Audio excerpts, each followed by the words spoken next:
Hey guys, welcome back to an interesting video Wild Rift. So today we're back with an MF supplementary guide, and of course we've already covered Lethality MF in our updated complete guide quite some time ago by now, but today we're going to be taking a look at crit MF instead. So without further ado, let's jump straight into it. So for the items, you want to go for Gluttonous Greaves. First, of course, for the early AD and Omnivamp, another option you can go for, which is my personal preference, is actually going for Boots of Dynamism as your first item, just for the early armor penetration, because you can see your first two items are armor pen items, so this is going to come in real handy. Right, so first item is not going to be a crit item, but it's going to be Dustblade, because Dustblade is pretty much MF's best first item, makes your lane a lot stronger, makes your early to mid game a lot stronger, and the reason why that is it just gives you amazing stats and has a really great passive, right? So it gives you 55 AD, which is a ton, and then you have 18 armor penetration, the most armor pen you can get in one item, and then you have the Night Stalker passive, which of course gives you that bonus physical damage on hit, but it also procs on your Q, right? So this increases your Q damage tremendously, especially if you bounce it, right? Then you're going to Collector. Now Collector here plays the role of transitioning you from lethality by giving you both armor pen into crit as well as of course the 25% crit. Of course the Death and Taxes passive also really useful on MF because of course MF has both her E and her alt which has many small instances of damage, any of which could put the enemy below 5% and prop the collector. And then going into crit build, obviously IE is going to be a core item. Now here is a pretty early IE, as in it's a second crit item IE. Gives you a lot of AD and increased crit damage, but the reason why you're going for it so early is because MF automatically crits whenever you bounce your Q, so this will of course boost your Q damage once again. Standard for any lethality, not lethality, any crit build, armor pen and grievous wounds with a more reminder. And finally, as your last crit item, just go for Bloodthirster, right? Amazing stat line and of course a lot of physical vamp as well. Runes PTA all the time. I love PTA compared to First Strike. Gives you more consistent damage, and when your abilities are down, you can actually just auto attack people to sort of deal with them instead of having nothing to do, in the sense that you don't really do very much damage with First Strike because it's gonna be down by then. And then you're gonna go for Brutal, of course, because you're ADC that auto attack a lot, or a decent amount at least. Giant Slayer to counter the tanks, Alacrity for more attack speed, as well as Bone Plating for the defensive capabilities. And for the spells, you want to go for Cleanse if this allows CC, otherwise it's going to be Barrier or Exhaust. But with all that said, let's move on to talking about our gameplay. Alright, so let's take a look at our gameplay. So as you guys know, I do rank MF pretty highly on my tier list. I do think she is a really strong ADC at the moment. She has basically a decent to good laning phase against pretty much anybody, and she just does do a lot of damage in the mid and late game as well, but a lot of times it's just not very obvious about how much damage you're doing, because a lot of times I play MF, I feel like I'm not really doing a lot, and then I take a look at the stats after the game, I realize I do the most damage in the entire game. Of course, a lot of her damage also comes from poke. So a lot of times poke champions like Ezreal or MF, it's not really that obvious how much damage you're doing on them sometimes as well. But ideally with MF, you do want to play with CC slash an engage support, because you do want someone to lock you down, not lock you down, but lock the enemies down for you to hit your ulti on. So in this case, we do have like, Wukong, you do have Yone ult, and you of course have Morgana root, right? So looks like a pretty decent MF game, and we can of course use that to our advantage, and of course try to lock people down. Or try to let them lock people down, and then we can ulti them if possible, right? But even if you don't get good ultis on MF, she's still a very decent champion, because just her Q damage and her Q poke is just really insane. We're against a Leona and a Xayah, so we're really just looking to not get engaged on by the Leona, because that would mean that comboing into the Xayah route and then taking a lot of damage or even dying. Leona hasn't really even tried to go in on us yet up till now. Had to jinx it, but she ends up taking a lot of damage. Xayah is not in position to follow up, and Leona is now really low. So now I'm flashing over the Xayah feather, trying to kill Leona. It doesn't really happen. Now I'm trying to kill Xayah. Leona now 1 HP. Wukong comes in, finishes off the kill, and we get the kill onto Xayah. So thankfully it all ends up working out because of Wukong paying attention and coming in for the gank. Really good attention that was paid by Wukong. That a lot of junglers just AFK farm their jungle, especially on their first clear, because it's actually kind of risky to actually help out a lane in the first clear. So really thankful for the Wukong here, who was paying close attention to the lane and decided to come over and pick up a free kill, because why not, right? And yeah, just really well played by him. So with that, we have a really good lead against the Xayah already, having an extra longsword and boots as well. She hasn't even completed her boots. And now we're back to the lane, ready to rinse and repeat. So here Leona just, yeah, what's she doing? Like, she's overextending to clear the ward. She takes a lot of free damage, and she's basically almost dead by now. So here we're trying to finish off the Leona, but she's really tanky with those additional buffs. Now, unfortunately, it's a support for support trait. However, we win the 1v1, because of our better itemization, and also because press the attack is really strong in a 1v1 scenario. So we do end up eventually killing the Xayah as well. Now honestly, I will say this is mostly because of the itemization difference. I feel that if we didn't have the item advantage here, I do think that Xayah actually kills us there, because she has a full stack lethal tempo, and she does do a lot of DPS, right? So it's really the itemization difference that caused us to get the kill there. And now with that kill, the itemization difference is even bigger, right? Because now we have an extra serrated dirk. Now Xayah of course has boots into longsword. We have boots, longsword, and a serrated dirk. So once again, we're at an advantage, which is kind of the nature of the game and how like Wild Rift works, right? It's a snowball based game, right? So normally when you get a hit, you generally, start to get even more hit. Of course, assuming you don't actually screw up. So here we take out the ward, but Leona does the same. And now we're just back to laning.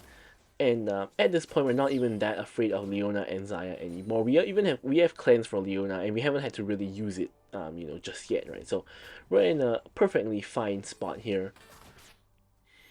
Just trying to poke them down and just doing like any kind of damage we can to them. Bounce onto Leona just to poke her a little bit. And now we're going to shove them all the way into their tower. Not a lot they can do. We're going to get a little bit greedy here. We're going to go for this plate. A little bit risky because Leona can engage on us on the tower, but we do get the plate with no real issue. Fiddlesticks is now coming in with the flash, but we already got out of position. And here Fiddlesticks just gets rooted by Morgana. I ulti him, he goes down, and we cleanse out of the Leona ultimate, so we're completely fine. Fiddlesticks gank ends up in him dying instead, which is, yeah, couldn't get very much worse as a jungler, right? You gank and you just die instead of doing anything useful. So here, they are going in on me, but I'm walking away from the Xayah feathers, flashing away, and Leona's tanking tower, we get rid of her. Now me and Morgana both are 1 HP, so we're gonna have to run away from the Xayah. Yone though is now on the way, so we're kind of walking up to bait a little bit. I mean, this is not really very much of a bait, right? It's kind of obvious that someone has to be coming, because no one is gonna be that stupid to walk up at such low HP. But either way, here Fiddlesticks is back again. Here we cancel our back to just try to help Xayah. I'm not sure why she's walking up on 1 HP. I guess I ate my words, right? Because I'm just saying like no one's gonna be that stupid to walk up on low HP, but Xayah did exactly just that. I mean, it's not like Fiddlesticks can protect her, so definitely a miscalculation on her part. And Yone comes over, tries to steal all of my minions, and gets most of it, unfortunately. Thought we were going to be able to get a base and probably get our first item, Dustblade, by now. With all of those kills that we've been getting, more than enough for Dustblade, even with enough for another serrated dirk. So yeah, lethality in the early game is just really strong. This helps you snowball a lot. But of course, crit is way better in the mid and late game, where just crit is more consistent, and of course people get a lot of base armor as the game goes on. So lethality definitely falls off toward the later parts of the game. And now we're 6-0-2, right? So now we're really in a very good spot. Pretty much if Leona engages on me at this point, I think that they lose. So we are in a very good spot. So not too much to say here. We're trying to greet for another tower play again. For some reason, Engage goes onto Morgana instead of me. And Morgana is going in with the ulti. I get the ulti onto the Xayah as well. Chain CC with her. And yeah, Xayah goes down. And something interesting that you guys saw there, which I didn't know, is that the chains from the ulti of Morgana does not break when Xayah ults, because Xayah's ult simply makes her untargetable, right? But she's already got the chains attached to her when she's in the ulti, so it doesn't break the chains unless you walk out of the range. Right, and with that huge advantage, we actually pick up the first tower of the game, and we're now going to probably just get a base, right? There's no objective to fight for anymore, nothing much to really do, but we're very close to Collector actually. So here we're just trying to get enough gold for Collector. We need like maybe 2 more minions to pick up the Collector, so we're just reading a little bit and staying in the lane. I mean, honestly, you can see even though we have not yet backed, we still have a huge item advantage against the Xayah, who's now basically 3k gold behind me, which is highly unfortunate to say the least. So here we're just using everything onto the wave, just quickly clearing the wave, which they cannot contest anyway, and then we can just get a reset and get items.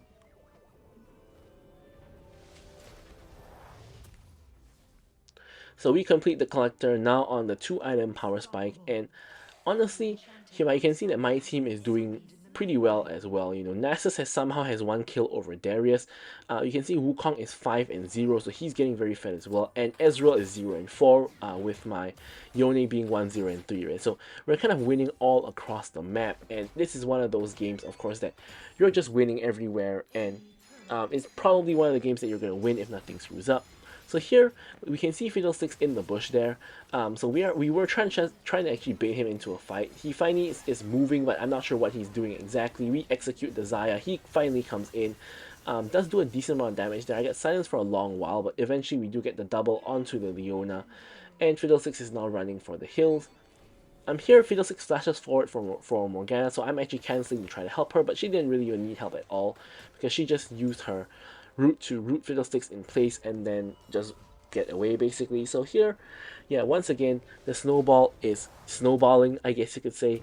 Enemy team has only 1 kill, and that's on Morgana just now, and we're 16 kills, and we have like almost a 10k goal lead in 8 minutes, and honestly the game is somewhat unlosable at this point. Like, a game when your whole team is ahead is it's pretty hard to lose, right? Of course, you can throw at Baron or Elder or things like that, but it's really hard to lose these kind of games. So this looks like it's going to be a free win. Ezreal face checks into us, gets engaged on, and dies. Leona and Xayah running back to the top lane with 3 of us on the chase. I'm just honestly just going for the minions here.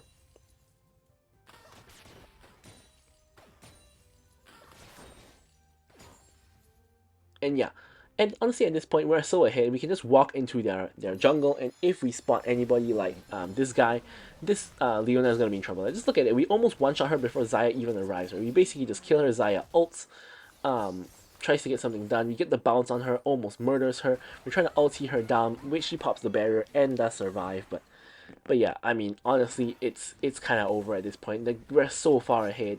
10k goal lead in 9 minutes. Ezreal does a nice job here of clearing the minions with his ulti, and we are now really, really low, and Dragon's gonna spawn, so ideally we want to look for a reset, or pick up some fruit. So here we go for the fruit, and we're going to get this Skull Crab as well. Skull, of course, gives you a heal, so you can see we're basically back to almost full health, and here, because my team is not in position to do the dragon, there's no reason for me to stand at the dragon and hit it by myself, so I'm just going to back and get some item components, and then a fight is breaking out where Nasus finally gets killed here. Wukong's still on the opposite side of the map, so Dragon is kind of getting ignored by both teams at the moment, which is I guess fine, right? Because Dragon is not really the most important thing in the world, but it is a place where fighting occurs, right? So we want to do the Dragon simply due to the fact that the enemy team will probably come and try to stop us from doing the Dragon, and this creates an opportunity for us to maybe kill them. Of course, we have to be very aware of the Fiddlesticks who could ulti over the wall. Of course, in this case, you can see he doesn't have ulti because we're in the replay tool, but in the game itself, if I wasn't paying attention, I wouldn't know whether he had or didn't have ulti, because he of course did ulti bot, right? In the bot play where he killed the Nasus, right? But I wouldn't have known that if I wasn't paying attention, so I would be kind of expecting Fiddlesticks to ult over the wall.